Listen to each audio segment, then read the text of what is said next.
This episode is sponsored by SmartVestor. Connect with an investing pro for free at ramseysolutions.com/invest. You're listening to Ramsey Everyday Millionaires, where we talk investing, retirement, building wealth, and outrageous generosity. Today's question comes from Holly in Utah. She says, I'm 23 and I'm a recent college grad. I'm currently working, making $50,000 a year, and I graduated without debt and currently have $20,000 in savings.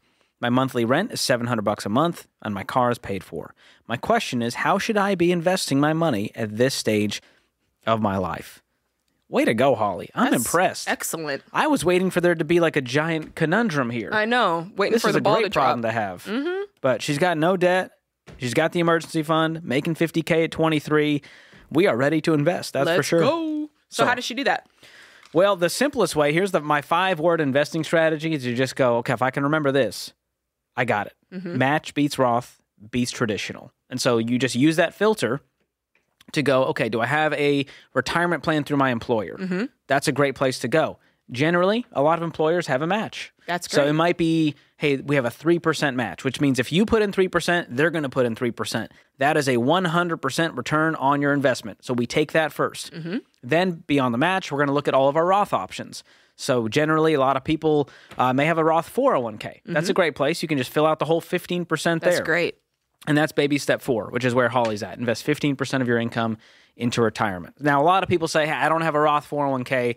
Well, you probably have access to a Roth IRA, which is outside of an employer. A lot of people get those confused. The 401k, IRA, what's the difference? Just remember, 401k is through your employer. IRA is outside of your employer. That's very good. And so that's a great place to go next. I love that. Once you've maxed out your Roth IRA, you've exhausted all the Roth options, you can go back to that tax-deferred plan, which means Roth is after-tax money that grows tax-free. Mm-hmm. The tax-deferred plan is, hey, I'm not paying taxes on it now, but I will when I withdraw it in retirement. Yeah, so you can circle back to your traditional it's 401k. Now, it's good to note that these accounts are just shells. Yes. Your 401k, you got to actually buy something inside of that in order to be investing. So we recommend growth stock mutual funds, spreading that across 4 different types to keep them balanced. And I've got a whole video walking people through this on my YouTube channel called Investing for Beginners that we uploaded about a month ago, where I walk them through this because it can get complicated. And it's like, well, how do I choose the mutual funds and what are the 4 types and what's all this stuff about diversification and compound growth?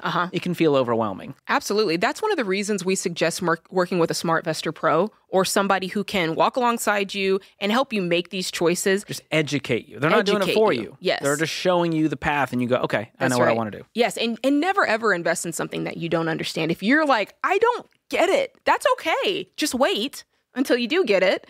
Keep educating yourself. Keep talking with your SmartVestor Pro. And don't be afraid to ask questions. Look, if somebody makes you feel stupid for the questions you're asking, it's time to move on and find somebody who will have the heart of a teacher and teach you. Hey, let's continue this conversation just a little bit further.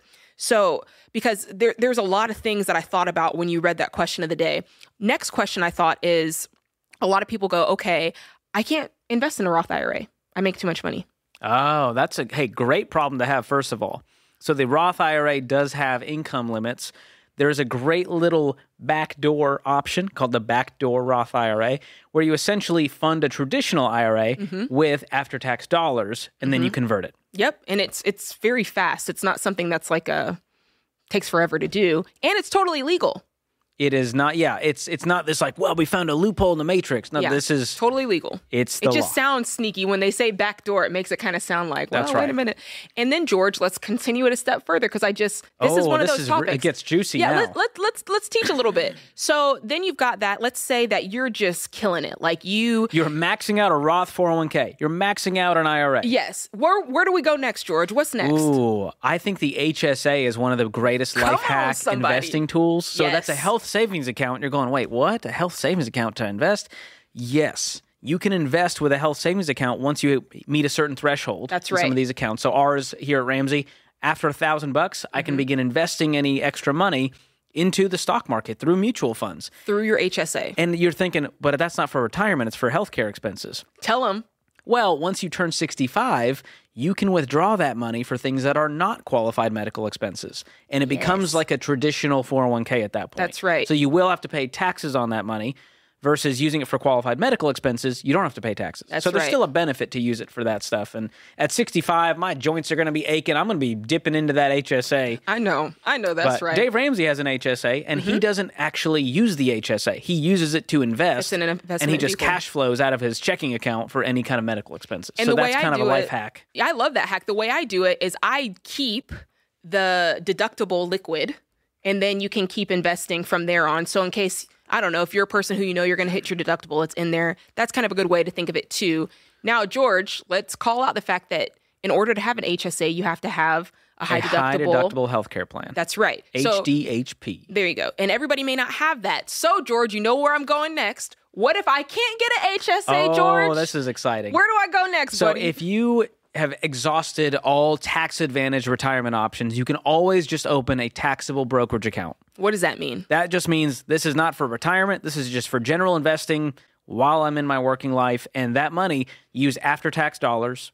You invest it. You'll have to pay taxes on that capital gains. And there's different structures for that depending on how long you left the investment and all of that stuff in your income.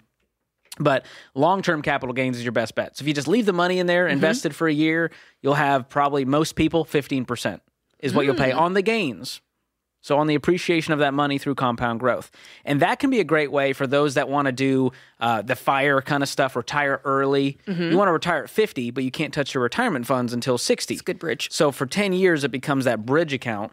If you've got $500,000 in there and you can live off, 50, 60, 70 a year, that can get you to 60 to when you can start dipping into the other buckets, like the Roth 401k, the traditional IRA, whatever it is. So there's a Love lot of that. options out there. And for self-employed folks, they always go like, I don't invest because I don't have an employer.